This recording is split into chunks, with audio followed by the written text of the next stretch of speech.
What's going on, guys? It's your boy Brenda Bird. Yeah, man. Just really want to get on here, man.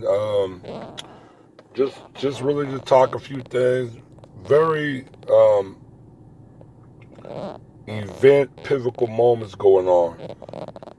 You guys, basically unrest, uprising, riots, events happening all throughout the country in major cities. Not even just major cities, but just certain smaller cities and stuff. But the event is, as you could say, is enormous. Let's really just talk about really why this is happening. It's happening because of just a constant brutality of the police. Um, Also, it's another arm, another connections that's under the flagship of white supremacy. So there's like I said, violence is always going to be met with violence. Violence is the best communication of violence. That's really just what it is. And the constant and the continuing violence of the police force and the neglect and the neglect of the system, as you know, you talk about politicians and so far or whatever, or even just within certain advocacies in certain communities, haven't really did nothing or even swayed to do nothing. This is kind of the reaction of it. Um, there's a famous quote of an abolitionist, John Brown, white man who fought for the freedom of black slaves in America. Basically told the whole core of abolitionists, majority of them was basically white, mainly was white, that all I hear is talking and not enough action. Action, I say, and basically what he's liberated to it. When you're dealing with an oppressive force that is coming, that is bringing only violence to the table, there is no retribution but to be violence. Now, people come with excuses like, well, but that will lead more violence. You'd be surprised, revolution. Most, um, if military do get involved, then yeah, you will even have splits in military. If they feel this is not if this is not an investment that they want to take. You forgot military of the United States is not professionalized.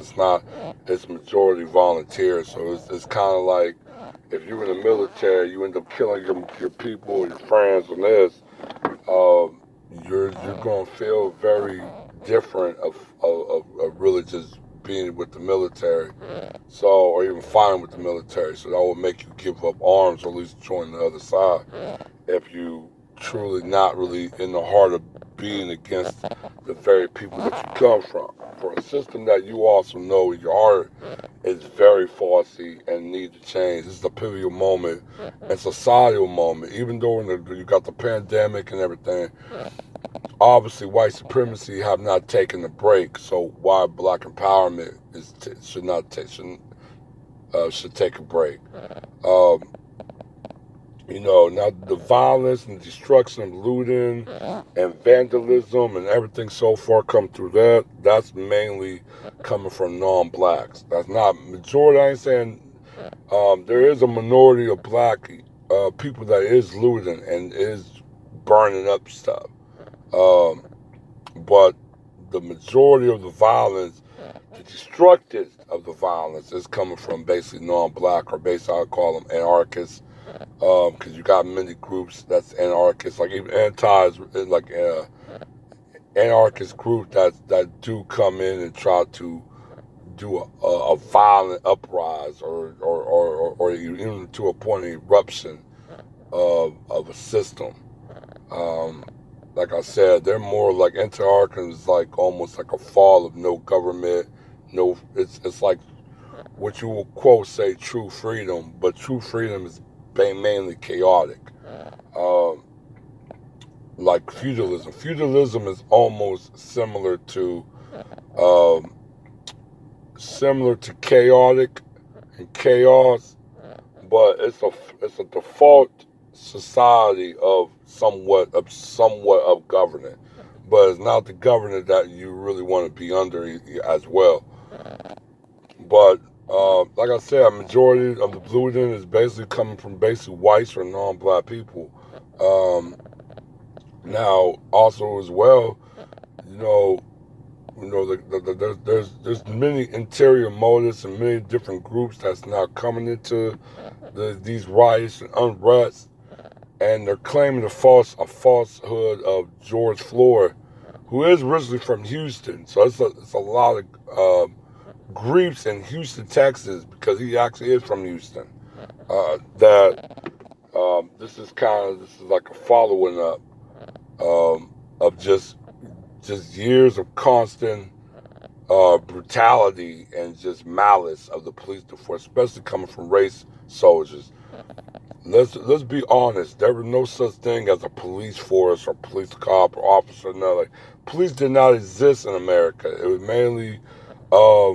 mainly self-governed, self-patrolled, and that's where the police form came out of slave patrol.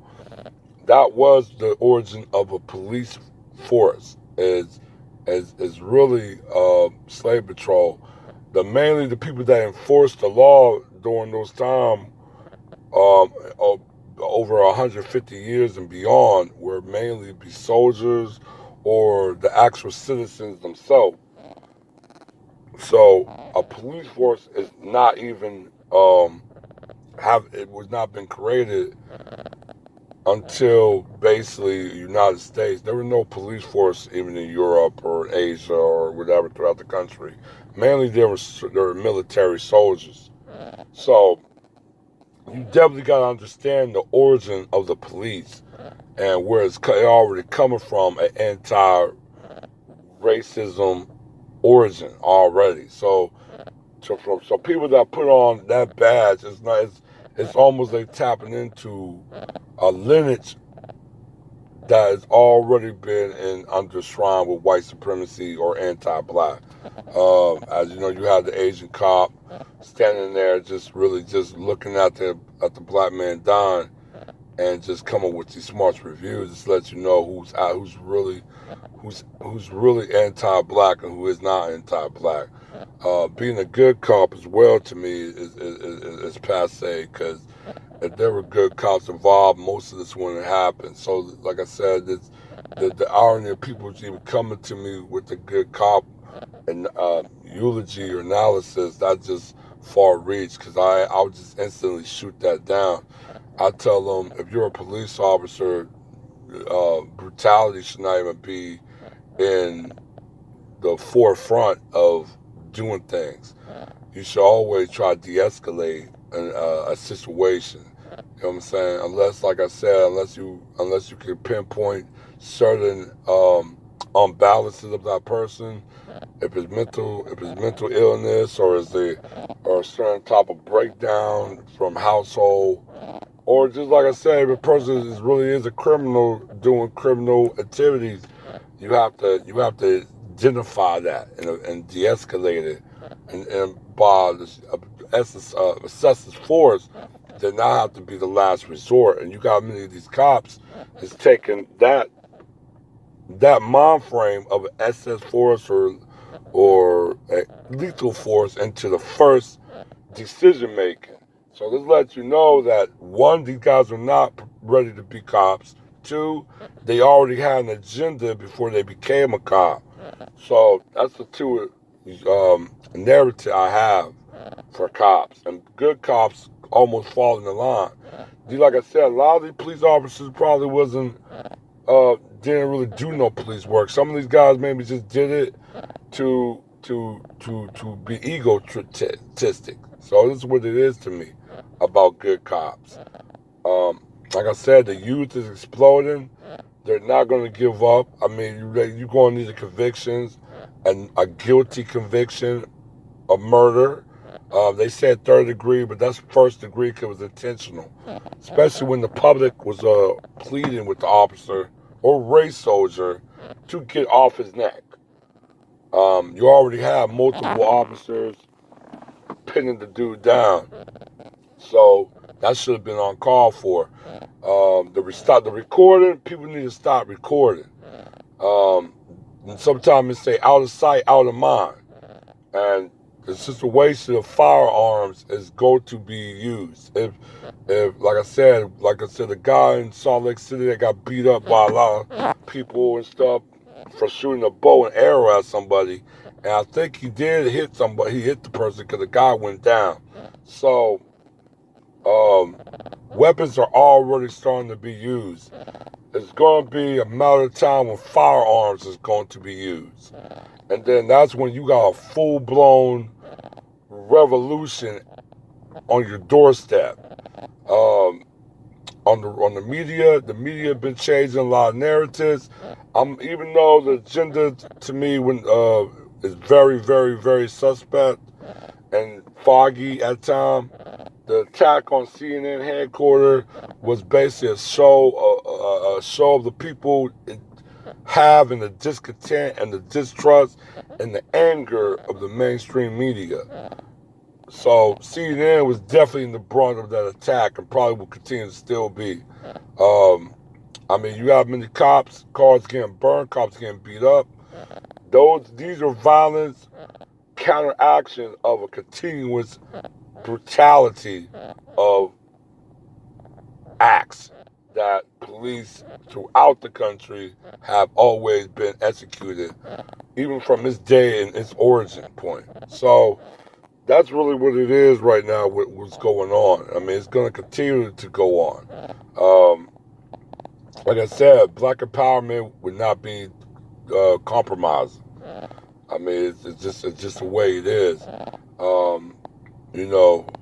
Through even through this corona periods and everything else, as you see, the racial tension of the country is going to a boiling point. And it's just what it is. I'll definitely hit you guys with another video real soon. And just, stay up, man. One.